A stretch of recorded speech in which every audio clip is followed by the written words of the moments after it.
9월 11일 정치부회의 시작합니다. 7조 8천억 원 규모의 4차 추경안이 오늘 국회에 제출됐습니다. 어제 문 대통령도 여러 차례 속도전을 강조했지만 민주당은 다음 주 금요일 18일 통과를 목표로 조속히 심사를 하자는 입장입니다. 다음 주 월요일엔 정세균 총리의 시정연설이 예정돼 있죠. 하지만 국민의힘은 논란이 되고 있는 전국민 통신비 지원만큼은 바로잡겠다. 이런 입장을 밝혀서 예산 심의 과정에서 진통도 예상됩니다. 자세한 소식은 잠시 후에 최 반장 발제 때 짚어보겠습니다. 미리 보는 정치부 회의입니다. 문재인 대통령이 오늘 청주질병관리본부 긴급상황센터를 찾아서 정은경 신임 질병관리청장에게 임명장을 줬습니다. 대통령이 일선 현장을 직접 찾아서 임명장을 수여한 건 처음이죠. 문 대통령은 정 청장을 K방역의 영웅이라고 불렀고 정은경 청장은 우리의 존재 이유를 잊지 않겠다 이렇게 화답했습니다. 추미애 법무장관 아들을 둘러싼 의혹에 대해서 민주당은 검찰개혁을 좌초시키기 위한 가짜뉴스, 정치공세라고 맞서고 있습니다. 이런 가운데 통역병 관련 의혹을 제기했던 전 미팔군 한국군 지원단장은 오늘 추 장관 아들에 대한 청탁 전화가 여러 번 왔었다는 보고를 참모들로부터 받았다. 이렇게 추가로 밝혔습니다. 의사와 전공의들이 모두 현장으로 돌아갔지만 의대생들의 복귀는 이루어지지 않고 있습니다. 의대생들은 집단 행동의 일환으로 택했던 동맹 휴학을 계속하기로 결정했습니다. 국가고시 응시를 계속 거부할지의 문제는 이번 주 내로 매듭 짓기로 했습니다. 강지영의 현장 브리핑을 포함해서 오늘도 준비한 소식 많습니다. 내려가서 본격적으로 정치부회의의 문을 열겠습니다.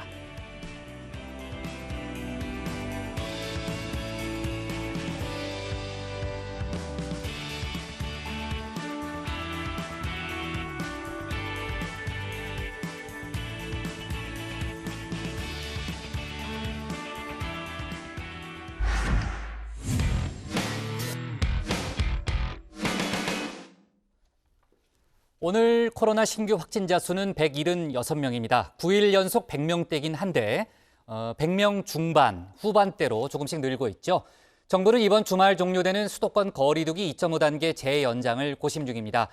이런 가운데 서울 서대문구 세브란스병원 누적 확진자가 23명으로 늘어나는 등 전국 각지에서 산발적 집단 감염도 이어지고 있습니다. 관련 소식을 신혜원 반장이 정리해봤습니다. 네, 급격한 확산세가 꺾인 건 분명한데 좀처럼 확 줄어들질 않습니다. 전국 곳곳에서 산발적 집단 감염이 이어지면서 신규 확진자는 9일째 100명대를 기록했습니다. 자, 176명, 어제보다 늘었습니다. 7일을 최저점으로 해서 100명대 초반, 중반, 후반으로 올라갑니다. 혹여나 다시 200명을 찍는 건 아닌지 우려가 앞서는데요. 수도권의 2.5단계 거리두기를 예정대로 13일에 끝낼지 아니면 더 연장할지 정부의 고심이 깊습니다. 주말을 목전에 두고 있어 더욱 고민이 큰 상황입니다. 희생을 감내해주고 계신 수많은 국민들을 생각하면 하루속히 제한을 풀어야 하겠지만 성급한 완화 조치가 재확산으로 이어져 더 큰 고통을 당하지는 않을까 걱정도 됩니다. 하루 이틀 상황을 좀 더 보면서 결정하겠습니다. 지역별로는 서울에서 61명, 경기 47명 등 수도권에서만 116명입니다. 수도권만 놓고 봐도 다시 세 자릿수로 올라섰죠. 그 외의 지역에선 충남 14명, 대전 10명, 광주 7명 등등이 나왔고 전체 사망자도 4명이 늘었습니다. 주요 사례별로 보면 고위험, 고연령층이 많은 대형 병원에서의 집단 감염이 심상치 않습니다. 서울 서대문구 신촌의 세브란스병원에선 오늘까지 총 23명의 확진 판정을 받았습니다. 지난 9일 영양팀 배식 직원 1명이 첫 번째 확진을 받았고 같은 팀 직원과 간호조무사, 환자의 보호자까지 번졌습니다. 오늘도 보호자와 병원 환경미원 등 4명이 추가된 건데요. 확진자 중 일부는 의심 증상이 나타난 상황에서 출근을 했던 것으로 확인됐습니다. 영양팀 확진자가 재활병원에 배식을 하였습니다. 그리고 확진자 중 일부는 발열, 인후통 등 증상이 있음에도 불구하고 출근을 한 것으로 확인되었습니다. 심층 역학조사, 입원 환자 치료 계획, 원내 재배치, 퇴원 환자 기준 제시 등 진행 사항을 논의하고 집중적으로 대응하도록 하겠습니다. 일단 병원 측에서는 배식 업무 때는 마스크와 장갑을 철저하게 착용했다고 밝혔습니다. 따라서 탈의실이나 휴게실 같이 비좁은 공간에서 마스크를 잠시 벗고 대화했거나 식사를 함께 하면서 전파됐을 가능성이 조금 더 커 보이는데요. 또 재활병동이 아닌 일반병동에서는 환자나 의료진 추가 감염이 나오지 않았습니다. 앞서 사례에서 봤듯 재활병원이나 중환자실 같은 경우 몸을 제대로 가누지 못하는 환자를 돌보는 과정에서 밀접 접촉이 이뤄진 경우가 꽤 있었습니다. 자, 충남 금산의 섬김요양원에서는 9일에 첫 확진자가 나왔는데요. 직원과 입소자 46명을 전수조사한 결과 직원과 입소자를 가리지 않고 총 9명이 확진됐습니다. 불과 이틀 만의 일입니다. 다만 요양원 내 최초 증상은 약 일주일 전에 시작됐다고 하고요. 오늘 오전 안타깝게도 한 70대 입소자가 확진 하루 만에 사망했습니다. 삼가 고인의 명복을 빌고 유족께는 심심한 위로의 말씀을 드립니다. 요양기관 및 의료기관에서는 주기적인 소독과 환기, 입 출입자에 대한 철저한 통제, 조금이라도 증상이 있을 경우에는 업무를 배제하고 신속하게 검사를 받아주시기를 요청을 드립니다. 자, 이제 주제가 좀 바뀝니다. 혹시 눈치채신 분들 있을까요? 조금 전에 나갔던 정은경 질병관리본부장의 직함 자막이 신임 질병관리청장으로 바뀌었습니다. 내일 감염병 대응 총괄기관이자 독립된 중앙행정기관으로 승격된 질병관리청이 출범합니다. 정 신임 청장이 하루 앞서 문재인 대통령에게 임명장을 받았습니다. 수여식 배경이 청와대가 아닌 충북 청주의 질병관리본부 긴급상황센터입니다. 지금 대한민국 대통령님께서 입장하십니다. 내일자로 청으로 승격되는 것을 축하해 주시고자 직접 근무지에 내려오셔서 임명장을 드리는 것은 처음 있는 일이고 세계에서 모범으로 인정받은 K방역의 영웅 정은경 본부장님이 승격되는 질병관리청의 초대 청장으로 임명되신 것에 대해서도 축하 말씀을 드립니다.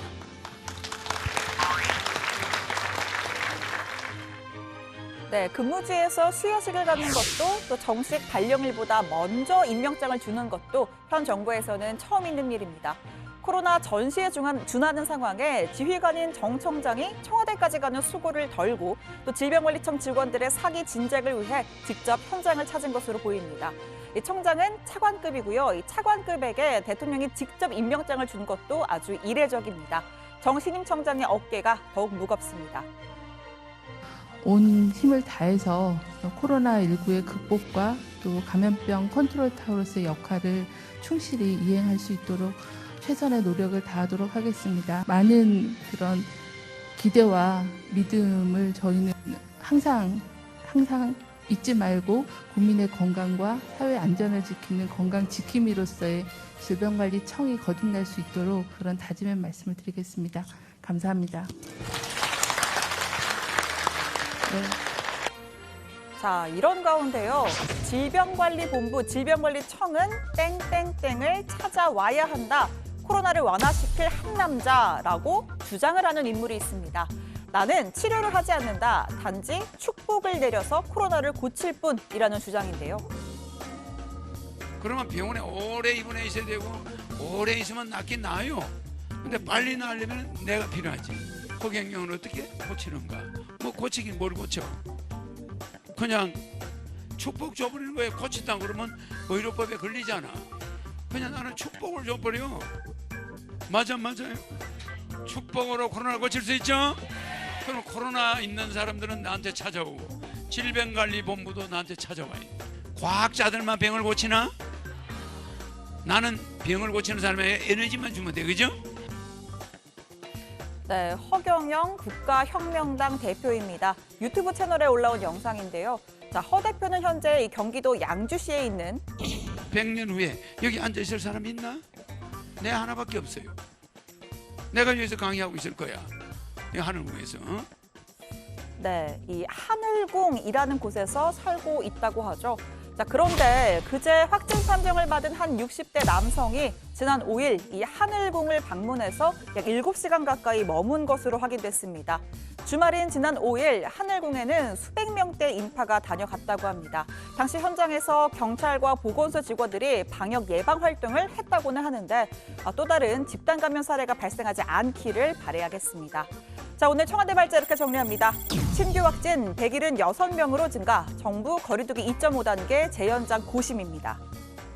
네, 코로나 신규 확진자가요. 지금 9일째 100명대입니다. 근데 사실 저희가 할 수 있는 거 지금 다 하고 있잖아요. 그러니까 3단계를 제외하고서는 지금 2.5단계라는 걸 만들어가지고 사실상 저희가 지금 강화된 거리두기 조치를 시행하고 있는데 좀처럼 100명대 밑으로 좀 내려오질 않고 있습니다. 지금 29일째 세 자릿수 확진자 수를 기록하고 있기 때문에 정부로서는 굉장히 고심이 큰 그런 상황이고, 조반장, 지금 수도권 2.5단계가 이번 주말까지잖아요. 그러니까 일요일 날 끝나는데 연장을 해야 될지 아니면 계속해야 될지 정부로서는 상당히 기로에 선 상태죠. 네, 그렇습니다. 말씀하신 대로 그 신규 확진자 수가 지난달 말 정점을 찍고 쭉 감소를 하다가 이번 주 들어서 다시 소폭 증가세입니다. 신규 확진자 가운데 국내 발생이 161명, 이 가운데 116명은 서울과 경기, 인천 등 수도권이었습니다. 수도권 확진자 수만 놓고 봐도 다시 세 자릿수입니다. 무엇보다 상급 병원인 서울 세브란스 병원에서 23명, 지역 병원이나 요양병원 등 고위험 시설에서 계속 집단 감염이 나오는 것도 문제입니다. 방역 당국은 하루 이틀 정도 추이를 더 보고 수도권 2.5단계 재연장 여부를 결정하겠다는 방침입니다.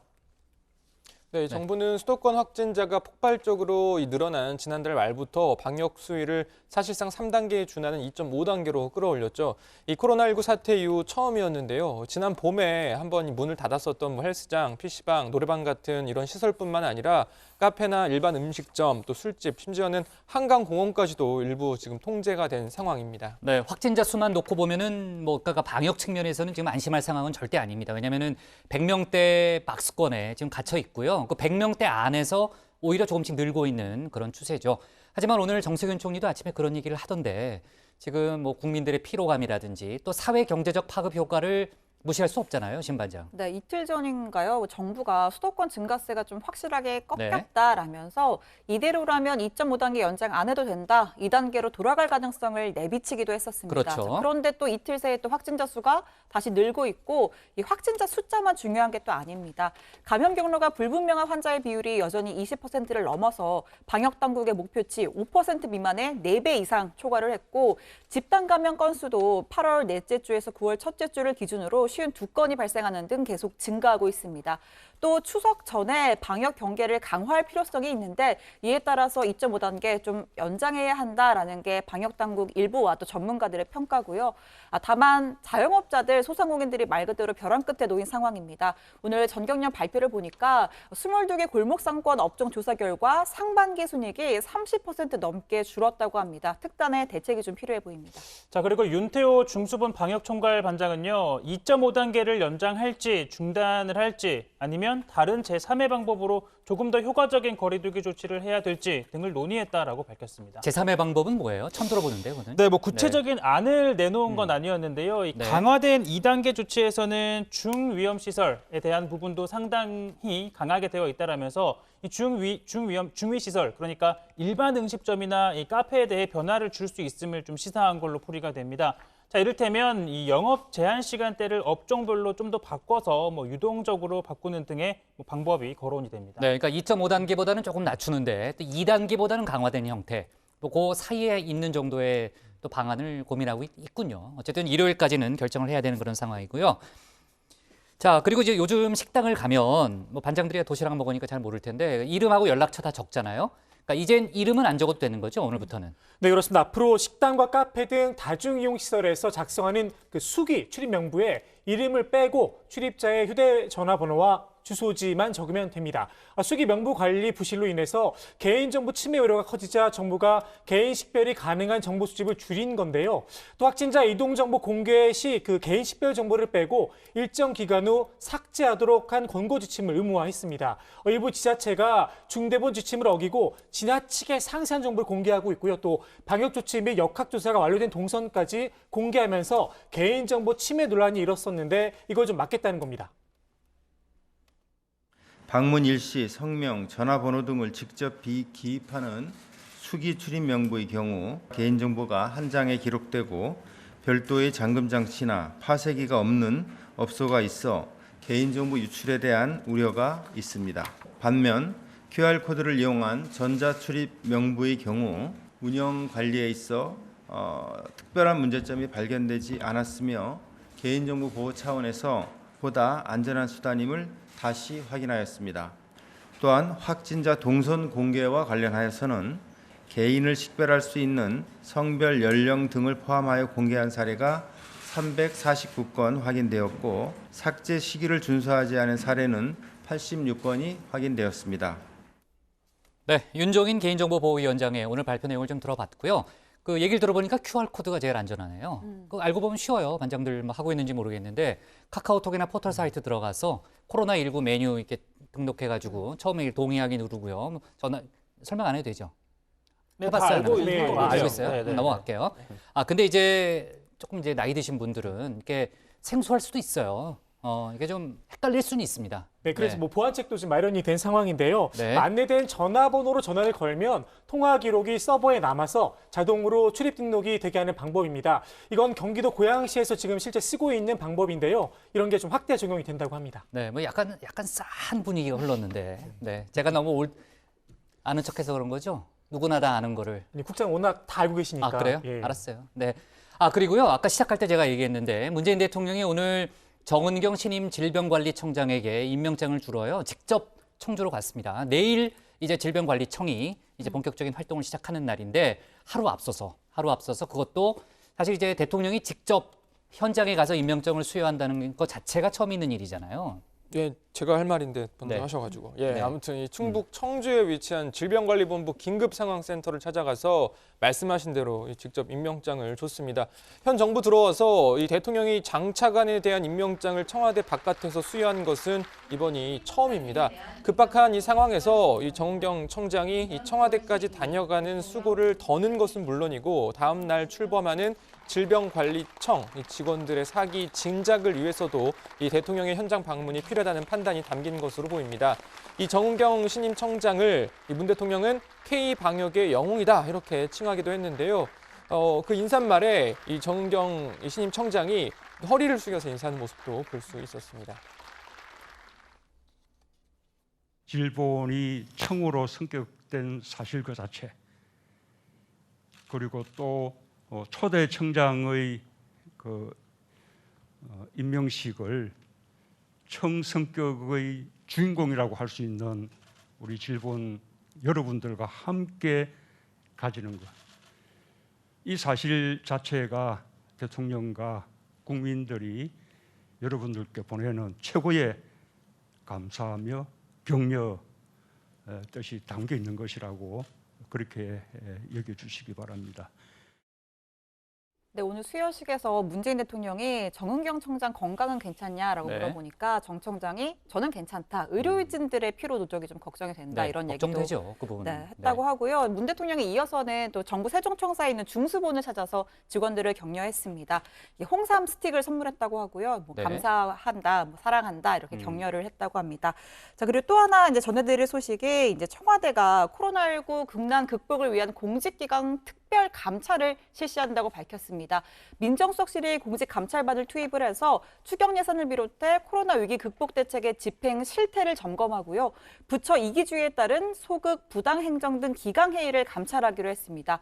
그러면서 국난 극복 기조에 배치되는 무책임한 언동 등 심각한 품위 훼손에 대해서도 엄중하게 조치할 예정이라고 밝혔습니다. 무책임한 운동이라는 게 뭐예요? 그러니까 구체적으로 뭐가 나온 거 있어요? 따로 뭐 예로 들진 않았는데요. 이 특별 그래요? 감찰의 배경을 청와대 관계자가 설명하긴 했습니다. 현재 코로나 극복을 위해서 범정부가 총력을 기울이고 있는데 정부 출범 4년 차를 맞아 무사안일, 책임 회피 등 기강 회의가 발생할 우려가 있다라고 설명했고요. 그러니까 4년 차 접어들면서 좀 이제 고삐를 죄겠다 이런 뜻으로 풀이가 되고, 뭐 일각에서는 뭐 추미애 법무부 장관 아들의 군 병역이와 관련해서 국방부 내부 문건이 좀 유출되는 사례가 있었는데, 그렇죠. 뭐 그런 것도 좀 영향을 미친 거 아니냐 하는 분석도 있습니다. 민정수석실과 별도로 국무총리실 그리고 감사원도 각자 관련 분야를 집중 감찰합니다. 네. 자, 어제 국민의힘 김종인 비대위원장이요. 개천절 집회를 추진 중인 일부 보수단체를 향해서 부디 밀어달라, 두 손 모아 부탁한다 이렇게 약간 울먹이면서 얘기를 했잖아요. 관련해서 보수단체 반응이 나왔다면서요. 네, 이 사랑제일교회 목사 이 정광훈 씨를 지지하는 세력이자 또 오는 개천절과 한글날 집회를 예고한 8.15 집회 비상대책위원회가 이 김종인 위원장을 향해 이렇게 말했습니다. 주제 넘은 이야기라고 반발을 한 건데요. 그러면서 집회를 강행하고 이 서울경찰청과 이 종로경찰서장, 서울경찰청장과 종로경찰서장, 종로경찰서 경비과장 등을 이 직권남용 등 혐의로 고발하겠다라고 밝혔습니다.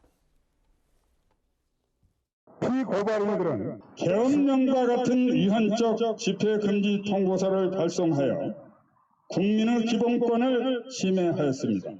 9,500명의 병력과 차벽 등의 방법으로 거리에 나온 수만 명의 국민을 사회적 안전거리 유지를 못하도록 좁은 지역으로 몰아넣어 심각한 오늘날의 감염병의 위험을 초래하였고 국민의 통행의 기본을 억압했습니다.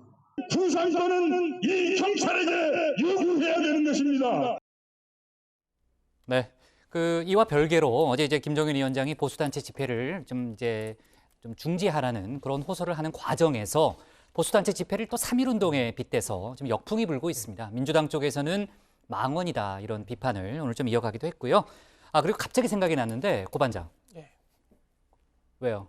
벌써부터 막 웃음이 나가지고 제가. 벌써 또 웃음이 나요? 막 무슨 말씀을 하실까 기대가 돼가지고. 네, 수수께끼를 좀 하나 던지려고요. 역시. 제가 좀 메모를 좀 해왔어요. 네.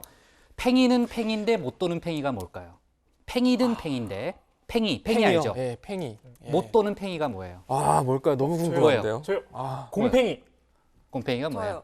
달팽이요, 달팽이. 논팽인 줄. 달팽이. 근데 이거는 제가 낸 게 아니고 오늘 이낙연 민주당 대표가 도반장 얘기하고 있잖아요. 좀 집중해요.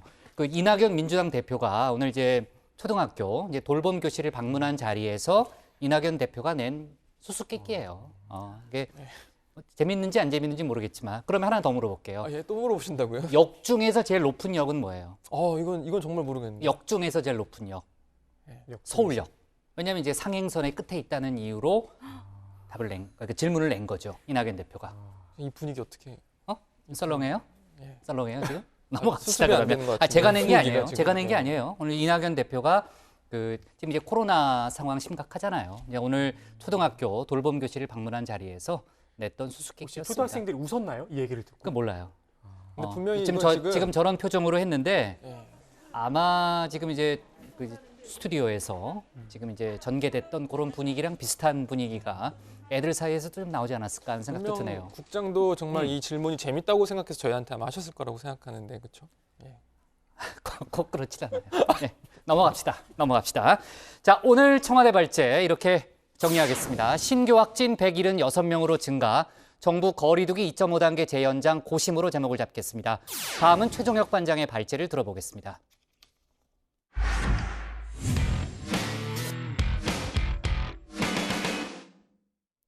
정부가 오늘 2차 재난지원금 지급을 위한 4차 추경안을 국회에 제출했습니다. 민주당은 다음 주 금요일 추경안을 통과시키고 추석 전에는 지급할 수 있도록 신속한 처리를 강조했습니다. 하지만 국민의힘은 전국민 통신비 지원처럼 일부 항목은 재정적 해이라면서 예결위 심사에서 바로잡겠다고 밝혔습니다. 다음 주 심사에서 진통이 있을 수도 있을 것 같은데요. 최 반장 발제에서 관련 내용 짚어보겠습니다. 네, 조금 전 분위기는 제가 바꿔보겠습니다. 자, 다음 주 전국을 사로잡을 것으로 보이는 거는요. 네, 그렇습니다. 다시 한 번 더 들어볼까요? 네, 다음 주는요. 이 추추 전국 시대가 될 걸로 보입니다. 자, 먼저 첫 번째는요. 추경입니다. 자, 정부는 오늘 총 7조 8천억 원 규모의 4차 추경안을 국회에 제출을 했는데요. 자, 여당은 최대한 빨리 처리하겠다라고 밝히면서 시한을 이날로 정했습니다. 18일까지는 추경이 처리가 되었으면 합니다. 네, 18일이죠. 자, 그러자 김종인 국민의힘 비대위원장 빨리 처리해야 한다는 데 대해서는 이견이 없다면서도 합리성을 결여하지 않은 한 제가 보기에 그렇게 염려를 안 하셔도 될 거라고 생각합니다. 네, 합리성이라는 전제를 달았습니다. 자, 그런데 국민의힘에서는요. 일부 항목에 바로 그 합리성이 없다라고 주장하고 있는데요. 바로 통신비입니다. 자, 정부 여당은 만 13세 이상 전 국민에게 통신비 2만 원을 지원하겠다라고 밝혔죠. 약 9천억 원입니다. 자, 이를 두고 국민의힘 진짜 정신 가지고 한 일인지 아닌지 의심스러울 정도예요. 네, 상당히 강도 높게 비판을 한 겁니다. 자, 통신비를 지원하겠다라고 한 정부 측 설명에 대해서 납득을 할 수가 없다는 겁니다. 통신비 같은 경우는 비대면 활동이 굉장히 많이 확산이 되고 있기 때문에 이에 따른 통신비 부담이 이제 발생을 한 거고, 특히 가장 경제 활동이 왕성한 중장년층이 아마 비용 부담이 커지지 않았냐 이렇게 좀 생각이. 국민들이 지출한 통신비는 정액제 때문에 늘지 않았음에도 불구하고 이렇게 돈을 효과가 없이 흩는 이런 아주 도덕적 해이, 재정적 해이가 여실히 드러난 이런 걸 하고 있습니다. 자, 그러니까 요즘은 대부분 휴대전화를 구입할 때 약정을 택하고 특히나 정부가 판단한 대로 경제활동이 왕성한 사람들은 주로 전화를 더 많이 걸어도 또 데이터를 더 많이 써도 요금이 더 많이 나오지 않는 무제한 요금제를 쓰고 있죠. 그러다 보니까 1조 원에 가까운 국민 혈세를 의미 없는 곳에 쓰는 것이다라고 주장을 하고 있는 겁니다. 자, 그렇다면 국민의힘이 생각하는 합리적인 용처는 어딜까요? 우리 예결위 심사 과정에서 이 점은 반드시 바로잡아야 될 거라 생각합니다. 그렇게 쓸 돈이라면 독감 백신 전 국민에게 예방접종 무료로 하자. 더구나 코로나가 이렇게 잡히지 않고 있는 상황에 독감까지 겹치면 더 문제가 생기니까. 자, 앞서 통신비 지원을 제안한 이낙연 대표와 또 이를 수용한 문재인 대통령. 정부의 작은 위로이자 정성입니다. 네, 위로이자 정성이라고 했죠. 사실 이 2만 원, 개개인이 느끼기에는 너무 적은 반면 또 추경 전체 규모로 해서는 좀 많은 비중을 차지하고 있습니다. 자, 이 같은 점을 고려하면 피해가 큰 업종과 계층에 집중해서 또 최대한 두텁게 지원하겠다라는 당초 정부 취지와는 좀 맞지 않는다라는 지적도 나오고 있죠. 자, 이를 두고 민주당 국난극복위원회 공동위원장을 맡고 있는 안민석 의원은요. 그래도 안 받는 것보다는 낫겠죠. 라면서 거듭 강조했습니다. 자, 정부 여당이 추경안 처리 시한을 18일로 제시한 만큼 다음 주 초부터 이 상임위와 예결위 심사에서는 치열한 공방이 벌어질 것으로 보입니다. 자, 그리고 다음 주 추추 전국 시대 두 번째는요. 네, 자, 이건 추미애 장관입니다. 자, 민주당의 분위기 확연하게 바뀌었는데요. 전날 김태년 원내대표에 이어 오늘은 당 지도부들이 일제히 공개 발언을 통해 추미애 장관을 적극적으로 방어했습니다. 자, 어제 의총에서 이 최고위원이자 법사위원인 김종민 의원을 중심으로 해서 신속하게 대응키로 의견을 모았는데요. 자, 오늘 아침 최고위에서는요. 마치 릴레이 발언을 하듯 추 장관 업무에 나섰습니다. 추미애 장관 관련돼서 한 말씀 올리겠습니다. 조국 전 장관 때부터 지금 추미애 법무부 장관까지 추 장관 아들 의혹 제기도 사실에 근거한 건지 확인해 봐야 합니다. 자, 민주당은 추 장관 아들을 둘러싼 의혹에 대해 거의 모든 의혹이 사실이 아니다. 가짜뉴스가 횡행하고 있다라고 주장했는데요. 특히나 이 아들의 군 복무 특혜 논란에 대해서는 법적으로 아무 문제가 없다라면서 이 국민의힘의 잇따른 의혹 제기는 정치 공세에 불과하다라고 비판했습니다. 아울러 또 야당이 근거로 삼고 있는 증언들도 신빙성이 낮다고 주장합니다. 당직사병의 폭로라고 하는데 그 당직사병은 이 문제를 처리하는 결재라인이 아닙니다. 그 당직사병의 문제 제기를 믿을 겁니까? 국민의힘에서 이 문제를 가지고 녹취록이라고 하는 걸 가지고 흔들었습니다. 신원식 의원의 군대 부하예요. 10수년 동안 같이 함께했던 부하입니다. 그 부하가 가짜 허위 사실을 폭로한 거를 녹취록이라고 흔들어댄 겁니다. 자, 여당은 또 전날 국방부가 규정상 문제가 없다라고 밝힌 점 강조했는데요. 국방부는 추 장관 아들이 군 병원에 요양심사를 받지 않고 휴가를 간 것, 당시 규정상 병가는 요양심사 대상이 아니었다라고 합니다. 또 부대장의 구두 승인만으로도 휴가를 갈 수 있다라고 밝혔는데요. 다만 이 사항관의 휴가 명령서는 남아있지 않고 또 국방부도 발부되지 않은 이유에 대해서는 설명하지 못하고 있습니다. 또 군 규정상 병원 진단서는 5년간 보관을 해야 하지만 추 장관 아들의 진단서 아직 남아있지 않는 점도 의혹으로 남아있습니다. 그러니까 국방부의 설명에도 불구하고 여전히 명확하게 해소되지 않은 점들이 있다는 건데요. 자, 국방부가 밝힌 이 같은 입장에 대해 야당은 앞으로 군이 좀 걱정을 해야겠다, 걱정이 된다라고 했는데요. 자, 이 때문입니다. 전화로 휴가 연장이 부당하지 않다고 발표한 것을 보면서 군 출신으로서 정말 참담한 심정입니다. 이제 부모들이 수없이 전화로 휴가 연장을 신청하고 또 번복한다면 무엇으로 감당할 것입니까? 자, 그런데 말이죠. 추미애 장관 아들 측에 따르면 방금 말한 것과 비슷한 상황이 좀 이미 횡행한 것처럼 또 보입니다. 현근택 변호사의 주장인데요. 자, 요즘 학교에 가면 반 학생 학부모들끼리 카톡방을 만드는 것처럼 군대에도 이런 게 있다는 겁니다. 그러니까 이 엄마가 애가 아프다고 하면 중대장, 대대장에게 전화를 해서 우리 애 아프니까 휴가, 훈련 좀 빼주세요라고 하는 일이 부지기수로 많다는 겁니다. 자, 그런데 이건 정말 궁금한데요. 진짜 이런 일이 있나요? 자, 오늘 발제 이렇게 정리하겠습니다. 4차 추경 쟁점은 통신비 2만 원, 민주당 추미애 엄호 강화입니다. 네, 자 추경 얘기부터 해볼게요. 일단 정부 여당은 다음 주 금요일까지, 그러니까 오는 18일까지 추경을 처리하겠다는 게 이제 기본적인 이제 계획이고요. 그래서 이제 추석 전에 재난지원금을 지급하겠다는 그런 입장입니다. 시간이 빠듯하죠. 어제 문재인 대통령도 속도를 여러 번 강조했고, 오늘 정부가 추가로 발표한 내용을 보면은 선지급 후 확인 절차를 도입하겠다는 거죠. 네, 이번에는 모든 국민을 대상으로 하는 것이 아니기 때문에 지원금을 받을 수 있는 업종과 대상이 정해져 있는데요. 정부는 국민들이 지원금을 신속하게 받을 수 있도록 심사 기준을 단순화하고 먼저 지급한 다음에 나중에 확인하는 절차를 도입하겠다고 밝혔습니다. 정부는 소상공인에게 지급되는 세희망 자금의 경우에는 행정 정보를 활용해서 대상자를 사전에 선별하고 문자 메시지 등을 통해서 안내를 한 뒤에 사전에 선별된 신속 지급 대상자는 별도의 서류 없이 온라인 사이트에서 신청을 한 다음 은행이나 카드사 등을 통해 지급할 계획이라고 밝혔습니다.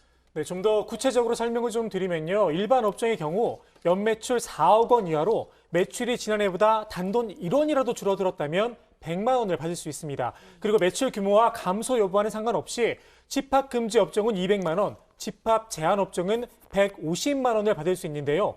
집합 금지 업종인 PC방과 결렬한 실내 집단 운동 등 고위험 시설은 200만 원, 수도권 음식점과 커피 전문점 등 영업시간 제한을 받는 시설은 150만 원을 받게 된다는 겁니다.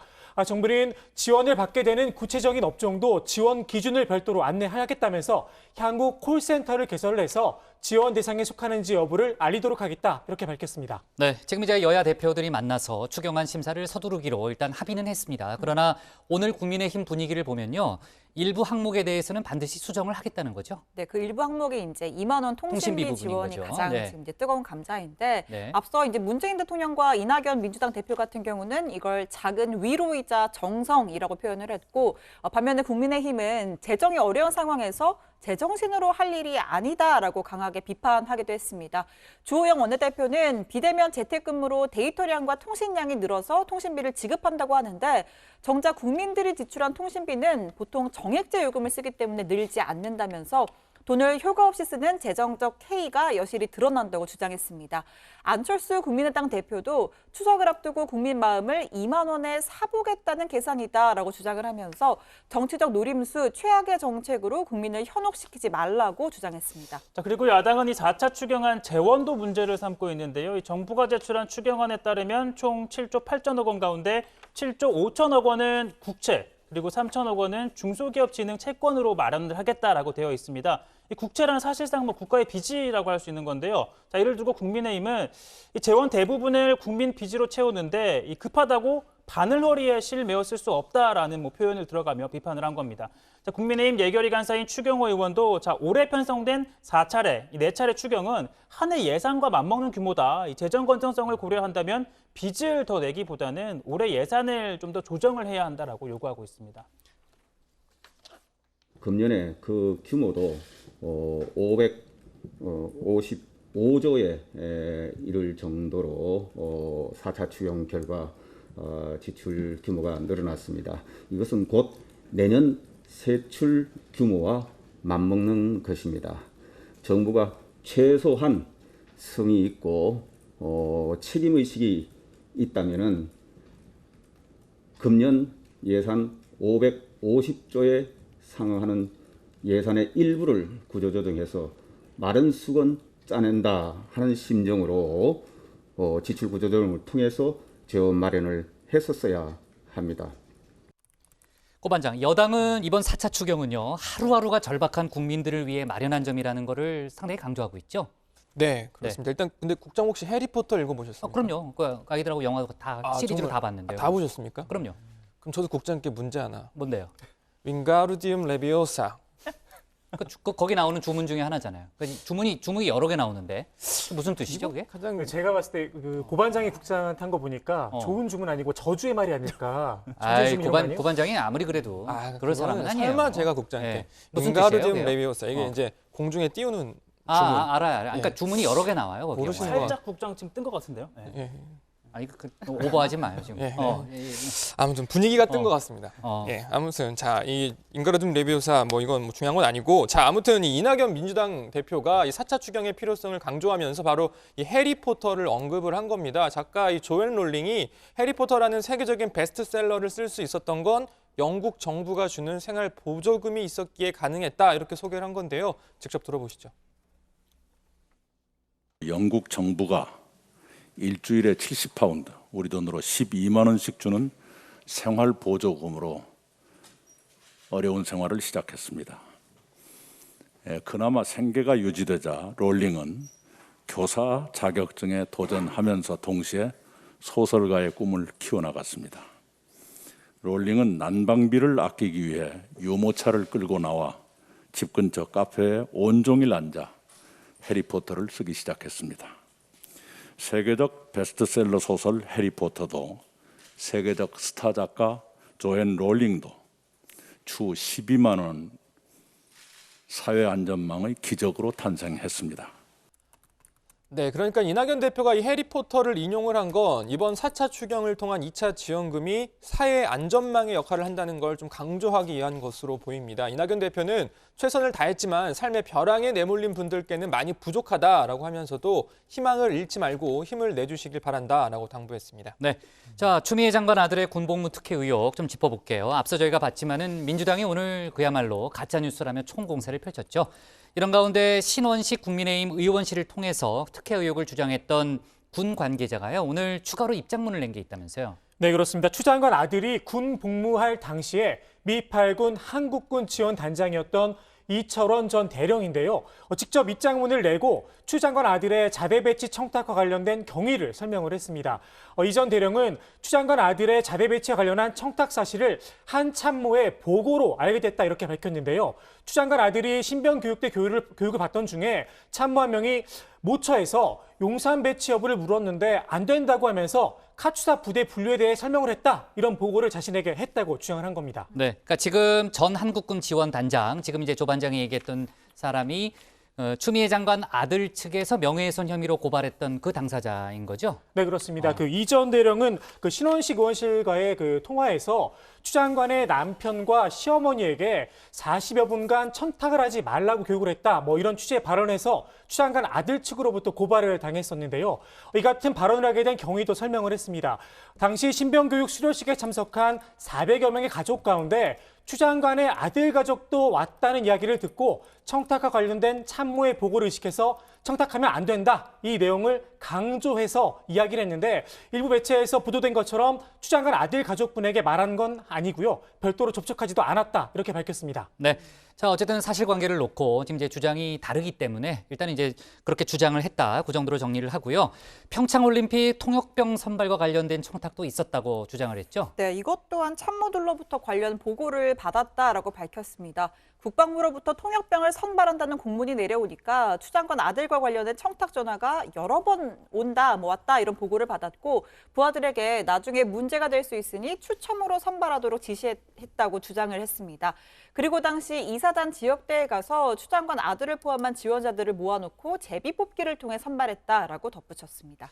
지금 민주당은요, 지금 얘기했던 이전 대령이 신원식 의원의 이제 측근이고 지금 얘기했던 그 주장도 허위라고 지금 이제 강조를 하고 있죠. 네, 이 김종민 최고위원은요, 자 이전 대령이 신원식 의원이 군대에서 10수년간 같이 한 군 생활을 10수년간 같이 한 부하라고 주장을 했습니다. 물론 신 의원은 4개월 함께 근무한 게 전부고 이번 사건이 터지기 전에는 연락을 한 적도 없다라는 입장을 밝힌 바 있죠. 자, 김 최고위원은 이전 대령의 증언 역시 가짜 또 허위 사실이라는 입장입니다. 그러면서 국민의힘을 향해서는 그러니까 이러한 주장을 폭로를 한 신원식 의원에게 엄중하게 책임을 물어야 한다라고 요구를 했고요. 특히나 민주당은 어제 국방부가 추미애 장관 아들 휴가에 규정상 문제가 없다고 결론을 내렸다. 이 점을 강조하면서 야당의 주장은 정치 공세일 뿐이다라고 비판했습니다. 네, 지금 이제 최 반장이 얘기했던 대로 어제도 저희가 얘기했지만 국방부가 어제 공식 입장을 내놨잖아요. 그러니까 절차상 문제가 없는 사안이다 이렇게 결론을 내렸는데 국민의힘 쪽에서는 국방부가 무리한 해석을 했다라고 주장하고 있는 거죠. 네, 국민의힘 법사위원들이 또 입장문을 냈는데요. 이 국방부가 추미애 장관 아들의 휴가 불법 연장을 무마하고 또 합리화하기 위해서 무리하고 자의적으로 해석하고 있다. 그러니까 규정을 해석하고 있다라고 주장을 한 건데요. 특히 단적인 예로 전화로 휴가 연장을 할 수 있다라는 해석에 대해서는 이 규정상 천재지변이나 교통두절, 또 심신장애 등 부득이한 사유가 있을 때만 가능한데 추 장관 아들은 어디에도 해당되지 않는다라고 반박을 했습니다. 자, 그리고 카투사 현역, 예비역들이 포함된 공식 협회는 아니고요. 온라인 커뮤니티에서도 이 국방부가 규정상 문제가 없다라고 판단한 건 현실과는 좀 다소 괴리감이 있다라는 성명을 내놓기도 했습니다. 그러니까 병가 연장에 실질적인 외압이 있었는지에 대한 규명이 이번 사건의 핵심이다라면서 여기에 대한 좀 사실관계 파악이 이루어져야 한다라고 요구를 한 겁니다. 고 반장, 지금 수사가 빨라지고 있다 이런 얘기도 들리고요. 수사 상황 일부를 공개한다면서요. 네, 검찰은 당시 군 지휘 장교 등을 불러서 휴가가 연장된 경위와 그 과정에서 청탁이나 외압이 있었는지 등을 살피고 있는데요.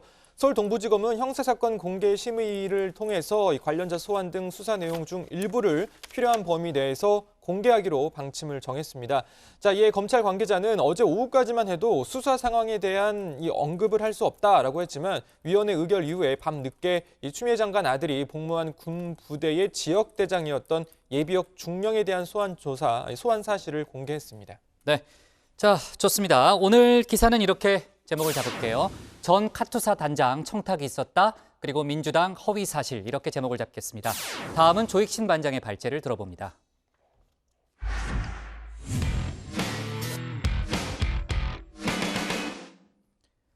정부 의료 정책에 반대해 집단 행동에 나섰던 의대생들이 동맹 휴학을 계속 이어가기로 했습니다. 벌써 며칠째 논란이 이어지고 있죠. 의사 국가고시에 응할지 여부는 조만간 재조사를 통해 결정한다는 방침입니다.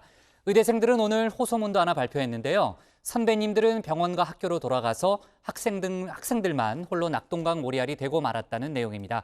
관련 논란을 조익신 반장이 정리해봤습니다.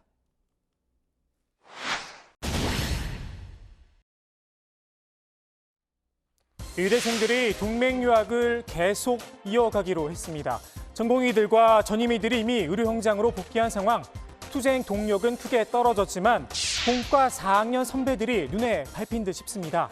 의사 국가고시에 응할 거냐 말 거냐를 놓고 재조사에 나선 상황인데요. 사실 국가고시에 응한다는 결론이 나도 마땅한 협상 카드가 없습니다. 정부는 일단 구제책은 없다는 강경한 입장입니다. 학생들은 본인들의 자유의지로 이를 거부하였으며 스스로 시험을 거부하고 있는 상황에서는 정부가 추가 시험을 검토해달라고 하는 요구는 가능하지 않다는 점을 좀 다시 말씀드립니다. 4학년들 입장에선 후배들의 동맹 휴학이 마지막 남은 지렛대기도 합니다. 의대생들 오늘 호소문을 하나 냈습니다. 의사 선배들을 향해서입니다. 선배님들은 병원과 학교로 돌아갔고 학생들은 홀로 남아 낙동강 오리알 신세가 됐다. 함께해 주시길 간절히 부탁드린다고 말입니다. 쉽게 돌아올 선배들이라면 애초에 후배들을 낙동강 오리알 신세로 만들었을까 싶기도 합니다. 제자들 보기가 딱했나 봅니다. 어제 의대 교수들에 이어 오늘은 의대 학장과 원장들이 입장을 냈습니다. 선자리가 다르면 보이는 풍경도 달라진다는 말이 있죠. 앞선 교수들의 성명과 결이 달랐습니다. 호소의 대상 정부가 아닌 의대생들이었습니다.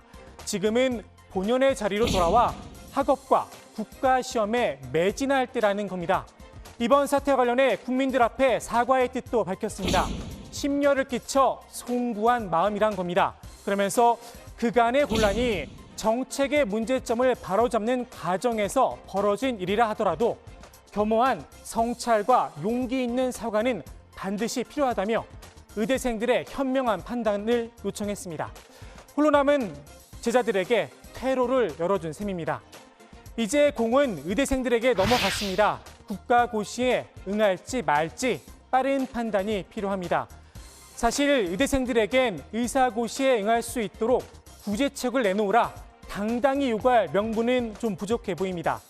의대생들의 이번 당체 행동, 정부가 중요한 의료 정책을 결정하며 의사들과 사전 협의가 없었다. 절차에 대한 문제 제기 때문이었습니다. 이번 의사 국가고시 절차에 따라 현재 시행되고 있습니다. 어찌 보면 정부가 2차례나 특혜를 부여한 뒤에 말입니다.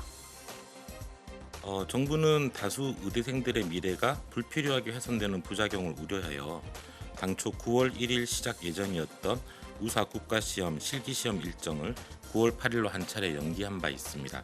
대한의사협회의 요청과 시험 신청 기간이 짧았던 점 등을 고려해서 국가시험 접수 기간과 시험 일자를 한 번 더 연장하는 조치를 취한 바 있습니다.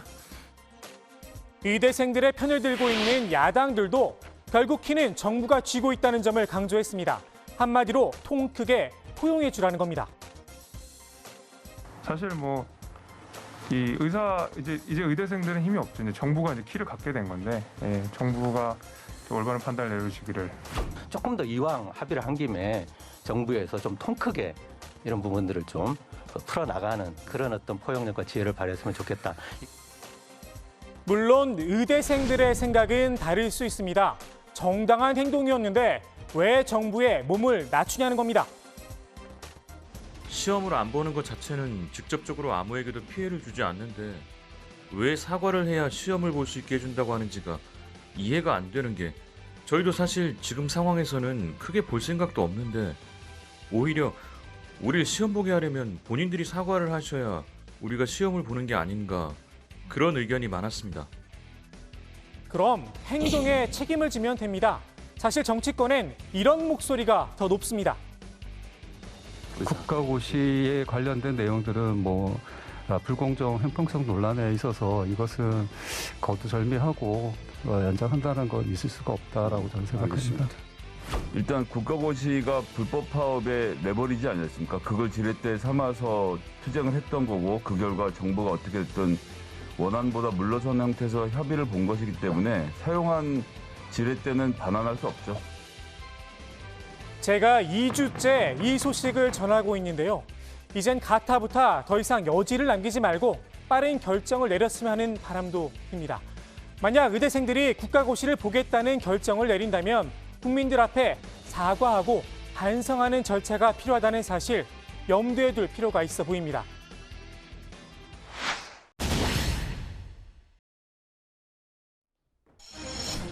그랩, 영어로 움켜쥐다라는 뜻인데요. 이 움켜쥐다라는 말 매우 중립적인 단어지만 우리 국민들에겐 부끄러운 기억으로 남아 있습니다. 바로 이분 윤창중 전 청와대 대변인 때문입니다. 예, 당시에 이제 그 피해 여성이 진술한 것 그리고 미국에다 미국 수사당국이 발표할 때 그랩이라는 단어를 썼는데요. 그랩 같은 경우는 갑작스럽게 뭔가 이제 예상치 못한 상태에서 줄 때 그렇게 이렇게 움켜준다 이런 의미로 쓰이는데 그래. 대통령의 미국 순방길에 터진 성추행 논란 한마디로 나라 망신이었습니다. 그런데 이 움켜쥐다란 단어가 뜻밖의 곳에서 다시 등장을 했습니다. 한국과 뉴질랜드 정상 간의 통화에도 등장을 했었죠. 우리 외교관의 성추행 사건 말입니다. 국가인권위원회가 이 사안을 조사한 뒤 낸 결정문이 언론에 공개가 됐습니다.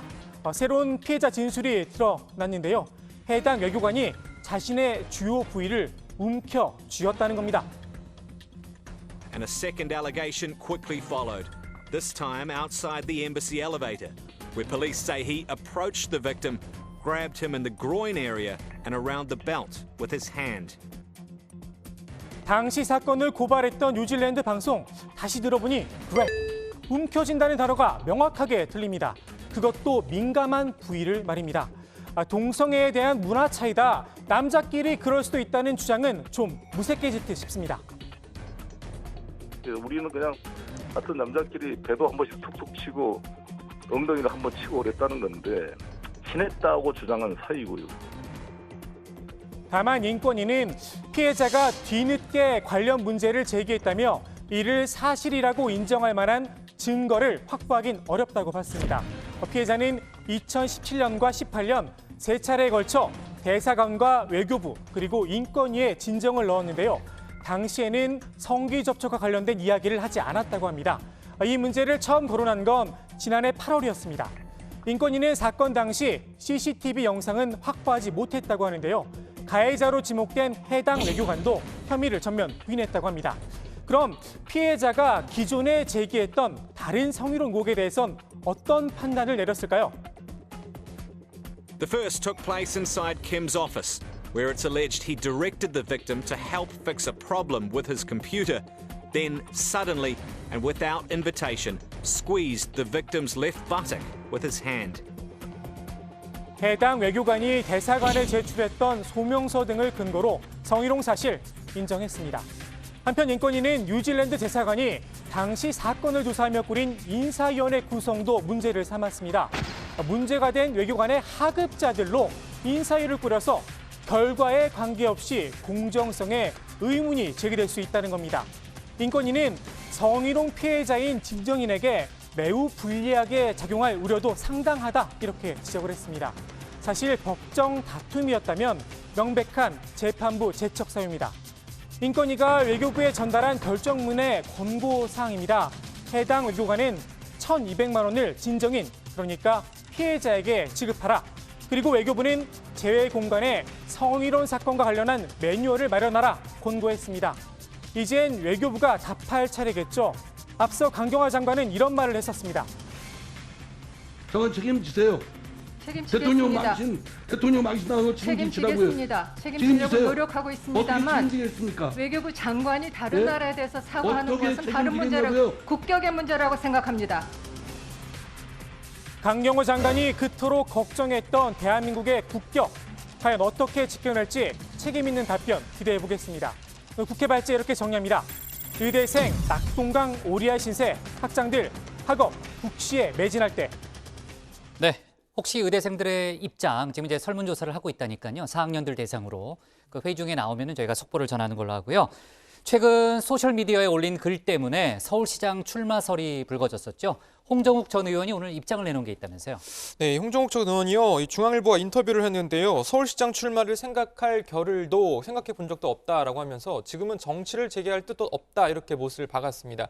그간 즐거웠다라고 쓴 말 한마디가 그렇게 자유분방한 해석을 불러일으킬 줄 몰랐다면서 인스타그램을 중단하면서 성원해줬던 팔로워분들에게 감사와 격려의 인사를 보낸 것일 뿐이다 이렇게 설명을 했습니다. 다만 여운을 좀 남겼는데요. 국민으로서 정치에 관심을 가진 사람으로 세상을 바꾸는데 어떤 방식으로 기여할 수 있을까? 그 부분에 대해서는 늘 열려 있다 이렇게 말했습니다. 네, 그러니까 지난번에 소셜미디어에 올린 글로 인한 그 파장에 대해서는 뭐 사실이 아니다 이렇게 부인을 했지만 또 앞으로의 일에 대해서는 뭐 명확한 답변은 아니네요. 그렇죠? 좀 열려 있는 그런 답변이고 지난번에 이제 서울시장 출마설이 불거진 이후에 김종인 국민의힘 비대위원장으로부터 혹평을 받았죠. 네, 김종인 위원장이요. 이 홍정욱 전 의원에 대해서 젊기만 하다고 서울시장이 된다고 보지 않는다.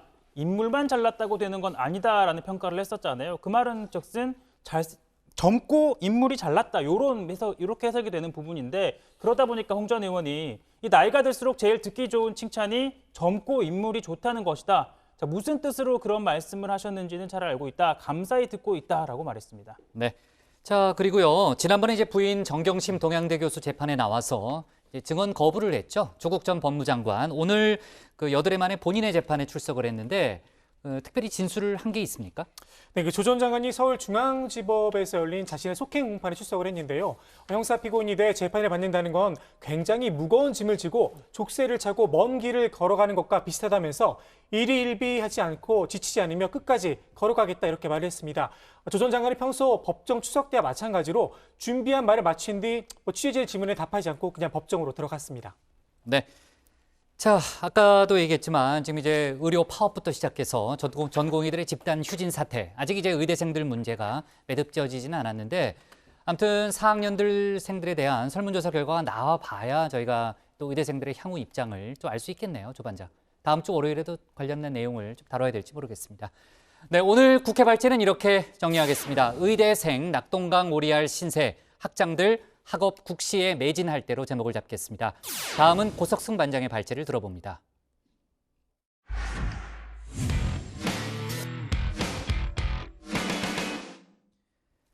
밥 우드워드 미국 기자의 신간 경로가 출간 전부터 큰 논란이 되고 있습니다. 트럼프 대통령이 궁지에 몰린 가운데 일각에서는 밥 우드워드를 향한 비판도 이어지고 있죠. 트럼프 대통령과의 인터뷰를 일부러 늦게 공개했다는 겁니다. 한편 미국 언론들이 오늘 추가로 공개한 책 내용에는 트럼프가 주한미군 철수 명령을 내렸다는 대목도 포함되어 있습니다. 관련 내용을 고 반장이 정리해봤습니다. We continue to make progress in our fight against the China virus. New weekly cases have declined by 44% since July. Deaths declined by 20% compared to just last week. It's going down very rapidly, really rapidly. This is in contrast to nations in the European Union, which have recently experienced a sharp increase in cases.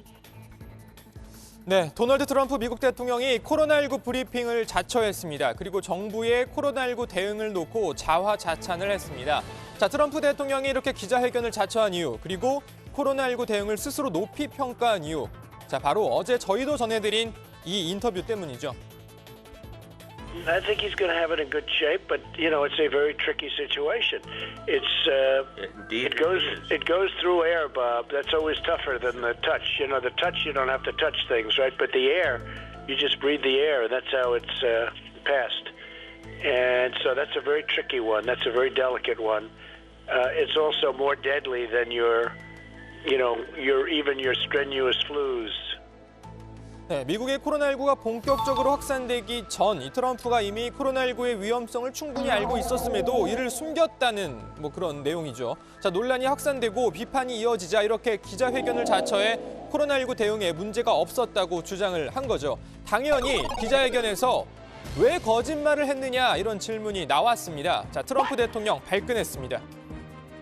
Why did you lie to the American people, and why should we trust what you have to say now? That's a terrible question, and the phraseology, I didn't lie. And your question, the way you phrase that is such a disgrace. It's a disgrace to ABC television network. It's a disgrace to your employer. 네, 트럼프 대통령이 화가 많이 났네요. 자, 트럼프 대통령은 그러면서 화살을 중국으로 돌렸습니다. 결과적으로 코로나19가 퍼진 건 모두 중국 때문이라고 주장했습니다. And this is China's fault. This is nobody's fault but China. China should not have allowed it to happen.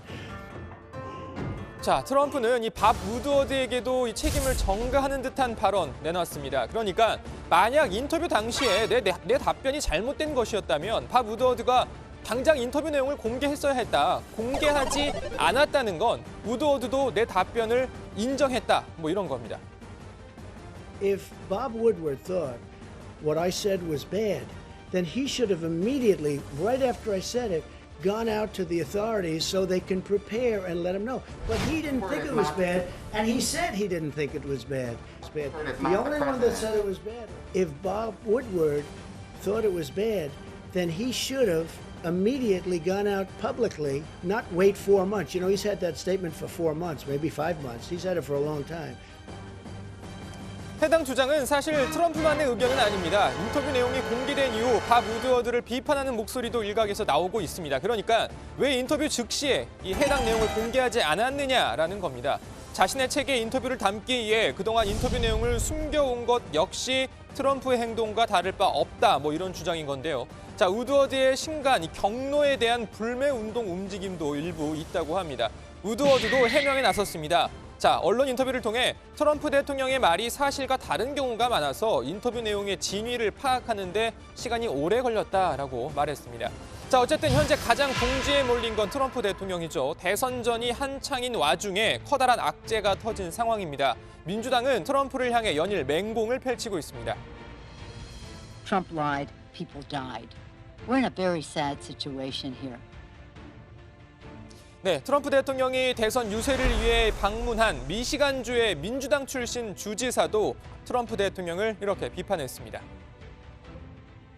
And I think the biggest enemy of the state right now is the misinformation that's coming out of the head of state. I think the biggest threat to the American people is the American president right now. 네, 미시간주 주지사의 비판과 상관없이 트럼프는 백악관 기자회견을 마치고 바로 미시간주를 예정대로 방문했습니다. 자, 이 자리에선 김정은 위원장과의 관계를 설명하면서 내 덕분에 평화가 찾아왔다라고 강조했습니다. remember North Korea? Remember they were going to be at war with North Korea? Where's the war? Where's the war? And we have a good relationship with Kim Jong-un. 자, 이렇게 트럼프는 자신의 외교안보 치적을 자랑하고 다니는 가운데 바이든은 CNN 방송과의 인터뷰에서 최근 트럼프 대통령을 둘러싼 각종 논란을 언급하며 트럼프는 절대로 군 통수권자가 돼선 안 된다라고 거듭 강조했습니다. He should not be, unrelated to my running, he should not be the commander-in-chief of the United States military. It's just, no commander-in-chief's ever acted like this man. 네, 안 그래도 점점 치열해지는 미국 대선 전에 밥 우드워드의 신간 경로가 기름을 부은 격이 된 모양새입니다. 관련 이야기는 들어가서 좀 더 해보죠. 일단 오늘 발제 이렇게 정리합니다. 트럼프, 김정은과 좋은 관계, 바이든, 트럼프는 군 통수권자 안 돼. 네, 그러니까 우리 시간으로 오늘 이제 트럼프 대통령이 예정에 없던 기자회견을 했어요. 그러니까 브리핑을 했습니다. 코로나 관련 브리핑이었고요. 아까 기자가 왜 거짓말을 했느냐 이런 질문을 던지니까 질문이 끔찍하다 이렇게 이제 트럼프 대통령이 답변하는 그런 장면이 나왔는데 화가 많이 난 그런 표정이더라고요. 네, 그렇습니다. 그 트럼프 대통령은 예정에 없던 코로나19 기자회견을 가졌는데요. 당연히 밥 우드워드와의 인터뷰 논란을 진화하기 위해서였습니다. 그렇게 회견 내내 자신의 치적을 강조하고 나서 기자들과 질의응답을 시작했는데 첫 질문이 왜 미국 국민에게 거짓말했느냐였던 겁니다. 기분이 상한 트럼프 대통령은 끔찍한 질문이다 말한 후에 답변을 이어가다가 또 한참 뒤 다시 한번 당신의 질문과 당신이 질문한 표현한 방식은 당신의 소속 방송사의 수치스러운 일이고 당신의 고용주에게도 수치스러운 것이다 이렇게 답을 했습니다. 면전에 모욕을 준 셈입니다. 해당 기자도 가만히 있진 않았을 것 같은데요. 네, 고반장? 그렇습니다. 해당 기자는 이 미국 ABC 방송의 존 칼이라는 기자였는데요. 트럼프 대통령이 이 수치스러운 질문이다라고 발끈한 뒤에도 아랑곳 없이 질문을 이어갔습니다. I love. Of course I didn't. Of course I didn't. Was deadlier than the flu, and then you went out and told the American public that this was just like the flu. I mean, you told. 네, 트럼프 대통령과 이 기자의 신경전이 팽팽했는데요. 존 칼 기자는 이 기자회견 이후에 방송 뉴스를 통해서도 해당 내용을 그대로 담았습니다. Our John Karl pressing the president today on what he said in those recordings versus what he said in front of the cameras to the American people. So tonight, hear how the president responded, how he's defending his words. And so John Karl leads us off. Today, I asked him to explain. Why did you lie to the American people, and why should we trust what you have to say Such now? a terrible question and the phraseology. Look at that. This is a full-blown rally. Lots of people, no social distancing, very few masks. It almost certainly violates Michigan law. 자, 아까 이제 기자회견에서요. 트럼프 대통령은 인터뷰가 만약에 잘못된 내용이었다면은 밥 우드워드 기자가 책이 나올 때까지 기다리지 말고 그 자리에서 이제 빨리 공개를 했었어야 한다 이런 주장을 폈죠. 그러니까 책임을 또 이제 우드워드에게 넘기는 이제 그런 모양새인데 그 신반장, 아까 이제 고반장도 얘기했지만 실제로 우드워드 기자에 대한 비판의 목소리도 꽤 있다면서요. 네, 뭐 일부 정치인과 뭐 언론인들 사이에서 이제 밥 우드워드 기자를 비판하는 목소리가 있는데요. 트럼프 대통령이 코로나19의 위험성을 제때 알리지 않은 것도 잘못이지만 그 인터뷰를 일찍 공개하지 않은 밥 우드워드도 문제가 있다라는 주장입니다. 민주당 소속으로 그동안 트럼프 대통령과 여러 차례 각을 세워왔던 로리 라이트풋 시카고 시장도 밥 우드워드를 비판했습니다. 라이트풋은 트럼프 대통령이 코로나19 위험성을 알면서도 의도적으로 무시한 것이라면 우드워드는 왜 그 주요 정보를 여태껏 공개하지 않고 있었는지도 직접 답변해야 한다라고 했습니다.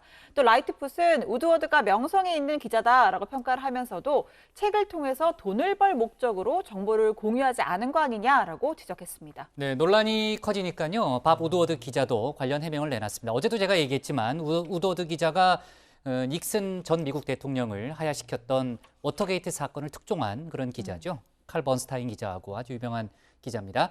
그 우드워드 기자가 그 어떤 해명을 내놨냐면은 트럼프 대통령이 평소에 워낙 정확하지 않은 이야기를 막 던지다 보니까 그 인터뷰 내용의 진위를 확인하는 데 시간이 많이 걸렸다. 이런 해명을 좀 내놓기도 했고요. 그리고 아까 이제 고반장이 소개한 트럼프 대통령의 유세 장면은 그러니까 백악관 브리핑한 다음에 유세 현장으로 갔던 거잖아요. 예, 미시간주로. 그렇죠? 예, 미시간주에. 그 자리에서는 김정은 북한 국무위원장 관련한 얘기가 또 많이 나왔죠. 네, 트럼프 대통령이 또 노벨 평화상 후보에 올랐다라는 사실이 알려지면서 이제 그걸 강조하는 과정에서 나온 얘기였는데요. 이 북한을 기억해 보자. 자, 북한과 전쟁을 할 수도 있었다는 사실을 기억해 보자. 전쟁이 어디 있느냐라고 말을 한 겁니다. 자신이 그러니까 전쟁의 위협을 없앴다라고 강조를 한 건데요. 트럼프 대통령은 이 김정은 위원장과 좋은 관계를 갖고 있다라면서 이 사람들은 내게 북한에 너무 많은 것을 줬다고 했지만 나는 아무것도 주지 않았다라고 했습니다. 자, 그러면서 이 김정은 위원장은 매우 똑똑한 사람이라고 하면서 우리는 잘 지내고 있다라는 사실을 거듭 강조했습니다. 네. 자, 밥 우드워드의 책 내용이 지금 이제 15일에 출간이 되는 거잖아요. 그 전에 이제 미국 언론들을 통해서 그 내용이 조금씩 알려지고 있는데 어제도 저희가 일부 내용을 이제 취재해서 그 보도를 했고요. 우리나라 관련한 새로운 내용이 더 알려진 게 있죠. 자, 트럼프 대통령이 한때 주한미군 철수를 명령했다라는 내용이 새롭게 나온 겁니다. 자, 밥 우드워드의 전작인 공포에도 비슷한 대목이 있긴 했었는데요. 이 직접적으로 철수를 명령했다는 내용은 이번에 처음 공개가 된 겁니다. 자, 트럼프는 당시 참모들에게 아프가니스탄과 한국에 있는 미군을 빼내고 싶다라는 말을 하면서 get them out, 그러니까 철수시켜라 라고 명령을 했다고 합니다. 자, 어떻게 상황이 수습됐는지는 알려지지 않았습니다만 당시 매티스 국방장관은 댄 코츠 국가정보국장에게 주한미군 철수는 미친 짓이고 위험하다라는 얘기를 했다고 합니다. 네. 자, 미국 대선 이야기를 하다가 어떻게 보면 약간 좀 뜬금없을 수 있는데 중요한 소식이니까요. 좀 언급하고 가죠. BTS 관련한 얘기인데 조금 전에 BTS의 서울 홍보, 이게 코로나하고도 관련이 돼 있어요. 그러니까 서울로 많이 이제 관광을 오라는 그런 취지의 홍보 영상이 공개가 됐다면서요. 네, BTS가 서울시 홍보대사 하고 있잖아요. 1시간 네. 전인 오후 5시에 BTS가 출연한 서울관광공사 홍보 영상, 지금 보시는 영상입니다.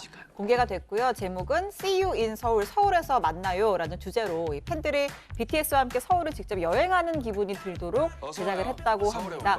멤버별 영상이 또 따로 있더라고요. 방송 끝나고 보려고 하는데 아무튼 BTS가 2017년부터 서울 명예 관광 홍보대사로 활동을 해왔습니다. 네.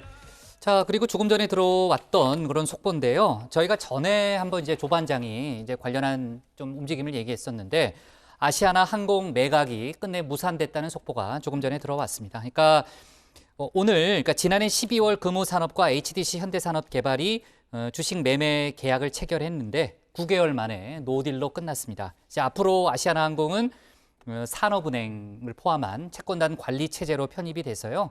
다시 매각되는 재매각 절차를 밟게 된다고 합니다.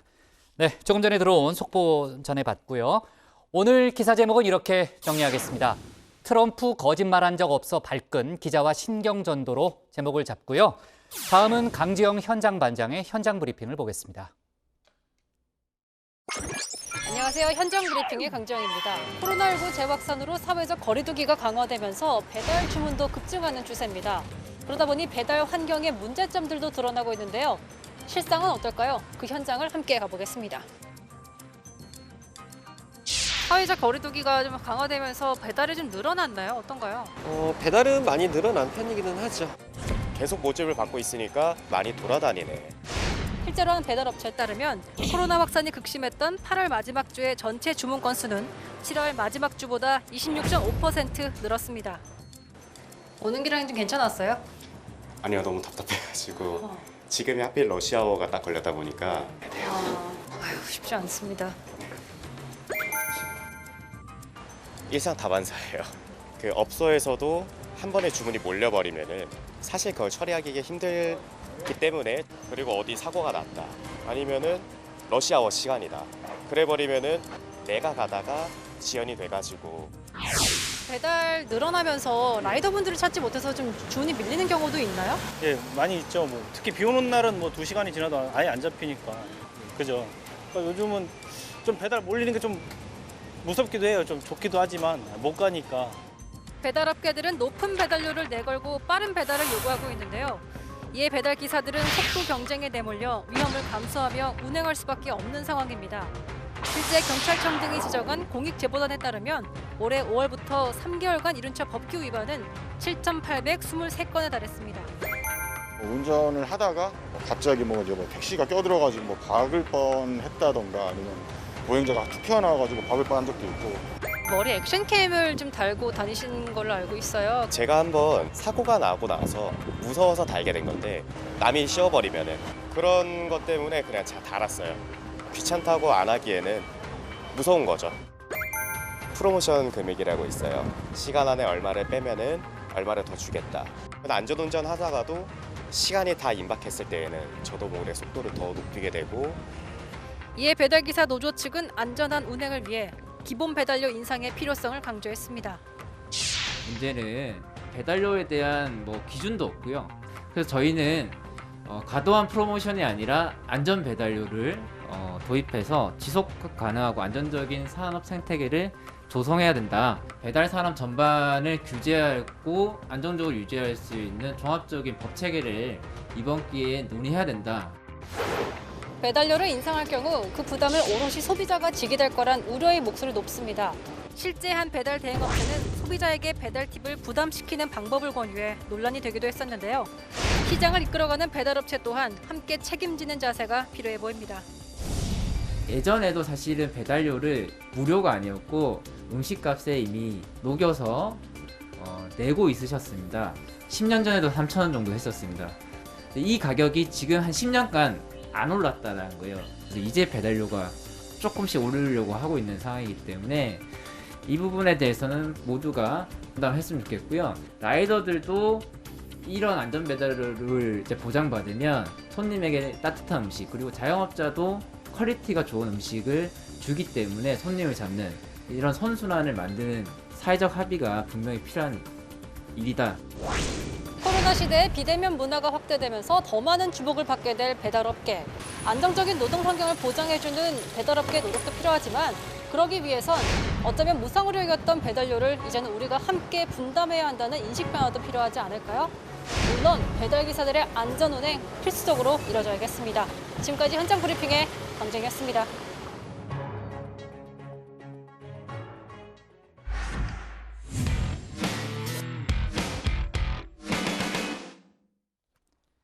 오늘 저희가 고른 한 컷은 개천절 집회 전세버스 운행 거부 선언 잇따랍니다. 일부 보수단체들이 개천절과 한글날 대규모 집회 강행을 예고하고 있죠. 그런데 이들의 이동수단인 전세버스 조합 측에서 난색을 표하고 있습니다. 충북과 전북 전세버스 운송조합은 아예 운행 거부를 선언했고요. 경남 전세버스 운송조합도 모든 회원사에게 운행 자제 공문을 돌렸습니다. 지난 8.15 집회가 불러온 코로나 여파를 몸소 경험했기에 이런 움직임이 일고 있는 걸로 보입니다. 물론 집회를 강행하는 쪽에서는 절박한 심정이라고 할지는 모르겠지만요. 이를 바라보는 국민들 또한 절박합니다. 앞서 살펴봤지만 사회적 거리두기 2.5단계 조치까지 실시하고 있지만 확진자 숫자가 좀채 줄어들지 않고 곳곳에서 산발적 집단 감염이 이어지는 상황입니다. 부디 상식적 해법이 나오기를 기대합니다. 오늘 정치부에는 여기까지입니다. 저희는 다음 주 월요일에 다시 찾아뵙겠습니다. 네, 일주일 동안 수고 많았습니다. 고생하셨습니다. 주말에 방역 수칙 잘 지켜요. 네. 거리두기, 마스크. 네. 다음 주도 국회가 아주 바쁘겠네요. 네. 그렇죠? 추경 때문에. 네, 그렇습니다.